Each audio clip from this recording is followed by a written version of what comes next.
Hello guys, ഇന്നത്തെ video വളരെ അവിചാരിതമായിട്ട് സംഭവിച്ചൊരു video ആണ്.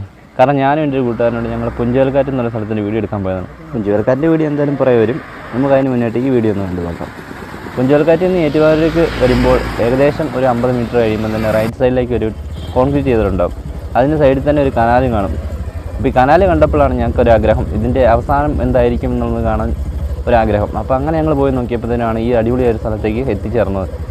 അപ്പോൾ നമുക്ക് അതിൻ്റെ വീഡിയോ ഒന്ന് കാണാം. നിങ്ങൾ പുഞ്ചവേൽക്കാറ്റൊക്കെ വരുന്നുണ്ടെങ്കിൽ ജസ്റ്റ് ഈ സ്ഥലം കൂടെ ഒന്ന് കാണാൻ ശ്രമിക്കുക. വൈകുന്നേര സമയങ്ങളിൽ നല്ലൊരു ആംബിയൻസാണ് ഇവിടെ തരുന്നത്. മേ ബി രാവിലെയും അടിപൊളിയായിരിക്കുമെന്ന് വിചാരിക്കുന്നു.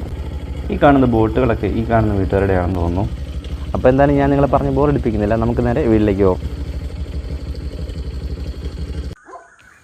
ഈ പാലത്തിന് ഇങ്ങനെ വ്യൂ കാണാൻ എന്ത് രസമല്ലേ. എനിക്ക് ശരിക്കും ഇങ്ങനെയുള്ള വൈകുന്നേര സമയങ്ങളിൽ ഇങ്ങനെയുള്ള സ്ഥലങ്ങളിലൊക്കെ പോയിരിക്കാൻ ഭയങ്കര ഇഷ്ടമാണ്. നിങ്ങൾക്ക് എങ്ങനെയാണെന്നുള്ള കാര്യം കമൻറ്റ് ചെയ്യണേ. ഇവിടുന്ന് ഞാൻ ഒരു ഹെലിക്യാം ഷോട്ട് പോലെ ട്രൈ ചെയ്തു ഇൻസ്റ്റയിലൊക്കെ ഇടാൻ വേണ്ടിയിട്ട്. നിങ്ങൾക്ക് ഇഷ്ടപ്പെട്ടോ എന്നുള്ളതൊന്ന് കമൻറ്റ് ചെയ്യണേ. എങ്ങനെയുണ്ട് നമ്മുടെ മൊബൈൽ ഹെലിക്യാം ഷോട്ട്. പിന്നെ ഇവിടെ ആ വള്ളം ഇങ്ങനെ കിടക്കുന്ന കാണാൻ നല്ല രസമല്ലേ.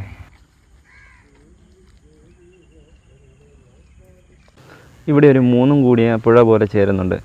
അപ്പോൾ ഞാൻ അതിൻ്റെ വീഡിയോ ഒന്ന് എടുക്കാമെന്ന് ഓർത്ത് എടുത്തതാണ്. ഒരു ജംഗ്ഷൻ പോലെ വരുന്നുണ്ട് ഇവിടെ. പിന്നെ ഇവിടെ ആ ക്ലെയർ പോലെ വരുന്നില്ല ഗീസ്, അതെൻ്റെ കൈയാണ്, ഞാൻ ശ്രദ്ധിച്ചില്ല അത് വീഡിയോ എടുക്കുമ്പോൾ. നമുക്ക് അടുത്ത വീഡിയോയിൽ നമുക്ക് അങ്ങനത്തുള്ള കാര്യങ്ങളൊക്കെ പരിഹരിക്കാവേ. പിന്നെ ഇതൊരു കണ്ടമാണ്. ഇതിൻ്റെ വ്യൂ എന്ന് പറഞ്ഞാൽ നോക്കത്താ ദൂരത്ത് ഇങ്ങനെ കിടക്കുന്നൊരു കണ്ടമാണ്, ഏക്കറാണൊക്കെ. അപ്പോൾ നല്ല രസമുണ്ട് ഇങ്ങനെ കാണാൻ. രാവിലെയൊക്കെ അടിപൊളിയായിരിക്കും, കോട മഞ്ഞൊക്കെ ആയിട്ട്. പിന്നെ ഈവനിങ് ടൈമിലും നല്ല രസമായിരിക്കും വ്യൂ. പക്ഷികളൊക്കെ ചേക്കാറാനായിട്ടൊക്കെ ഇതുപോലെ പോകുന്നുണ്ട് ഇടയ്ക്കിടയ്ക്കൊക്കെ. ഇത് കണ്ട ഒരു പക്ഷി പറന്നുപോയി. അപ്പോൾ ഗേസ്, ഇത്രയേ ഉള്ളൂ നമ്മുടെ ഇന്നത്തെ വീഡിയോ എല്ലാവർക്കും ഇഷ്ടമായെന്ന് വിചാരിക്കുന്നു. ഇഷ്ടമെങ്കിൽ ലൈക്ക് ചെയ്യണം, കമൻറ്റ് ചെയ്യണം. പിന്നെ ചാനൽ സബ്സ്ക്രൈബ് ചെയ്തിട്ടുണ്ടെങ്കിൽ സബ്സ്ക്രൈബ് ചെയ്യണേ. പിന്നെ ഈ സ്ഥലത്തെക്കുറിച്ച് നിങ്ങൾക്ക് നേരത്തെ അറിയാവുന്നതാണെങ്കിൽ, നിങ്ങൾ ഈ സ്ഥലത്ത് പോയിട്ടുള്ളവരാണെങ്കിലും ഈ സ്ഥലത്തെക്കുറിച്ച് നിങ്ങളുടെ എക്സ്പീരിയൻസ് ഒന്ന് കമൻറ്റ് ചെയ്യാൻ മറക്കല്ലേ. അപ്പോൾ ടേക്ക് കെയർ, ബൈ ബൈ. പിന്നെ ബെൽ ബട്ടണോട് നിലവിളി ചെയ്യാൻ മറക്കല്ലേ. അപ്പോൾ എല്ലാം പറഞ്ഞ പോലെ.